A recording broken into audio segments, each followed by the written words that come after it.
Sakto-sakto, ano? Speaking of bato, mga kababayan, second na topic natin, ito. Ito daw po yung naging hirit, no, ni Senator, dating Senador Ping Lacson, mga kababayan, tungkol po do sa PIDEA, leak kuno, et cetera, bla bla bla, walang kakwenta-kwenta, no? Na ayaw aminin na talagang yon eh wala na ano naman, kumbaga wala lang. Parang dinoktor lang po, mga kababayan, no? Ito yung hirit ni dating Senador Trillanes. Yan ang naging hirit ni dating Senador Ping at Ping Lacson, sorry, hinggil sa issue ng PIDEA leaks. Tama rin aniya ang naging tanong ni Senator Chis Escudero hinggil sa kung hanggang kailan ba matatapos ang pagpapatawag ng mga resource person. Eh humirit pa po si si Tobats, mga kababayan, ang isa pa pang-apat pa. Grabe naman. Hindi pa nakontento do sa pumangatlo, pumangalawa, pumangatlo at papang-apat pa, ha. Sabi ng taong bayan, sayang ang pera ng taong bayan diyan sa ginagawa mo, ha. Oh, 'di ba? Hindi yata 'yan yung dapat iniimbestigahan, Eh, mas iniimbestigahan po yata dapat, eh, yung West Philippine Sea na ang tagal-tagal hanggang ngayon inaabangan pa natin. Nasaan ba Senator, ano na po nangyari dun?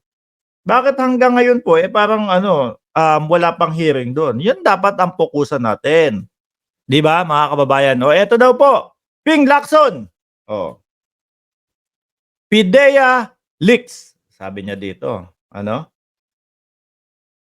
The leaked document exists. O yan daw, number 1.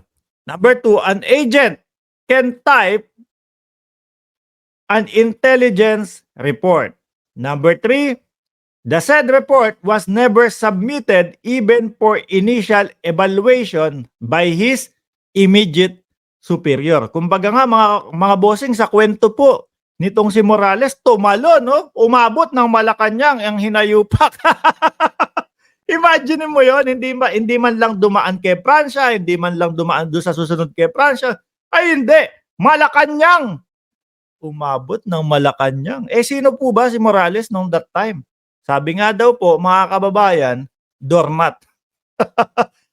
Parang sabi ko, pag tinagalog po yung doormat, parang basahan. Basahan na doon sa harapan ng pinto, mga kababayan. O, pwedeng tagabukas siguro ng pinto o ganito, ganyan. Tapos, imagine mo yung mga kwento niya, umabot ng Malacanang. Ha? Ang lupit, ang layo ng tinalon, mga kababayan. Tuloy. The said report was never submitted even for initial evaluation by his immediate superior, which is si Pransya nga po, mga kababayan. Number 4, there is no official report on record. Wala po. Bato eh, simpleng-simple. Sino ang aanuhin mo? Paniniwalaan mo? Yung ahensya na nandiyan pang kasalukuyan? O yung isang sibak? Ganun lang naman po yun, mga kababayan, eh, no? Kaya nababasa ng taong bayan na talagang eto, pamumulitika itong hearing na ito, eh. Ganun ang sinasabi ng bayan, eh, no? Number 5, it is a scrap of paper. O, di ba, mga bossing? Totoo po. Ang daming inabalang tao. Yan ang sinasabi ko, mga kababayan. Simula't simula pa lang po. Dahil nandito na si Ma'am Casey Vlog, Mix Vlog, ayan, sabi, naging member siya. Salamat po, madam. Ano? At nandyan na din si Shiro Kanzaki, pang 223rd like ako, oy, idol. Salamat po, sir. No, papadyakitan ka sa kanila. So madaming inabala po, mga bossing, talaga naman. Unang-una, pera ng bayan yung ginagamit sa mga hearing na yan, mga bossing, sa tax, no? Galing sa tax ng taong bayan. Dapat dito siya sabi, pera namin yan. Huwag aksayahin. Di po ba? Imagine niyo po, yung mga nagtatrabahong mga doktora, umabot, no? Sa pagpapatawag. Which is, sabi nga po di ba, ni Senator Chis Escudero, kung ang pag-uusapan yung dokumento kung peke o hindi, dun lang tayo, hindi tayo aabot doon sa kung sino yung nilalaman yan. Umabot pa ng St. Luke's, mga kababayan, which is kitang-kita at ramdam na ramdam naman po natin, mga boss, chief, amo, sir, na yun talaga ang gusto nilang tukuyin at maiparinig sa taong bayan. Ano, kaso nung pumunta yung mga doktora, wala, ngal-ngalan ang mga DDS. Pati po yung doktora naging bayaran na po, mga kababayan. So, bayaran yang doktora na yan. Sabing gano'n ano. At ang nakakatawa pa dun sa mga doktora kinakabahan. Oo, dahil daw po ikaw ba naman ang humarap sa Senado, ipatawag sa Senado? Hindi ka kakabahan? 'No, kahit wala kang ginagawang mali, eh. Siyempre, yung hindi usual sa mga pang-araw-araw mong ginagawa tapos napapalibutan ka, alam mong nadidinig ka ng buong bayan, kahit papaano po medyo yung kaba na yung kaba na hindi ka natatakot 'no, na ikaw ay may kasalanan. Yung kaba po ba yung tense na, alam mo buong Pilipinas ang nakatingin sa'yo 'no? Sabi ni Grace Craig, Craig, "I'm 230th in number of likes. Salamat po, madam." Oh, 'di ba? Kakabahan ka diyan. Kaya nga po talagang napakadaming taong naabala. Pati si si ex-PDEA Chief Dionisio Santiago napapunta pa din po dun.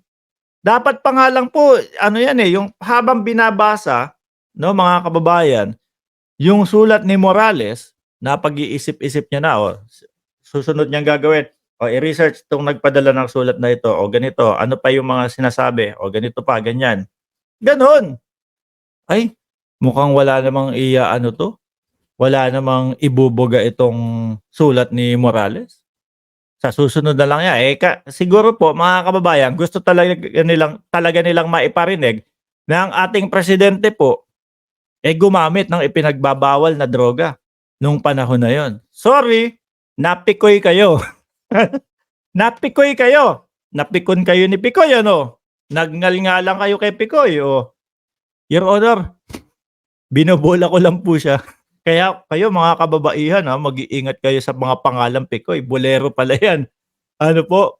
Pero kagandahan kay Pikoy, nagsabi ng totoo, mga bossing. 'Di ba? Nagsabi po ng totoo. Kagaya po ni Ma'am Gemma Garais, pang 276 ang like ko at si Malaya Rivera, pang 279 daw po siya sa like, 'di ba? At nandiyan na din po si Ma'am Jocelyn Herrera at si Tina B. Late na naman ito. Ano masasabi nyo dyan, mga kababayan? Mismong mga talagang senador na po, yung nagsasabi, sayang ang oras, sayang ang perang taong bayan, sayang lahat diyan sa pahiring-hiring na yan. Mukhang talagang magiging pasan-pasan ni Senator Bato sa darating na 2025, mga bossing. Sabi ni Jerry Doliente, sana natanong din si Bato at Albayalde kung may intel report ang PNP, kung may report, kung involved sa droga si PBBM. Ang PIDEA nagsalita na wala silang record. Pero parang ayaw maniwala ni Bato no? Wala. Bakit soft drinks lang yung Coke? No? Bakit soft drinks lang yung pinakuhang ganito, ganyan? Mainitin ang ulo at maramdamin pa yung ating senador. Sabi ni Odi Lenon, 297 like boss, at si Edgardo naman ay pang 256 at si Gigi pang 285. Kawai from Japan to Philippines po, mga kababayan. Anyway, mga Boss Chief Amo Sir, kung bago po kayo dito sa ating channel, huwag nyo pong kalimutan na pindutin yung subscribe button dyan, mga kababayan, para po lagi po kayong updated. And pag pindot nyo ng subscribe button, lalabas dyan notification, pindutin nyo lang po yung all, mga kapatid, mga kababayan, mga Boss Chief Amo Sir, para po lagi kayong i-notify ni YouTube na si Mark Ramos po ay naka-live na at magkukwentuhan na naman po tayo, mga kababayan.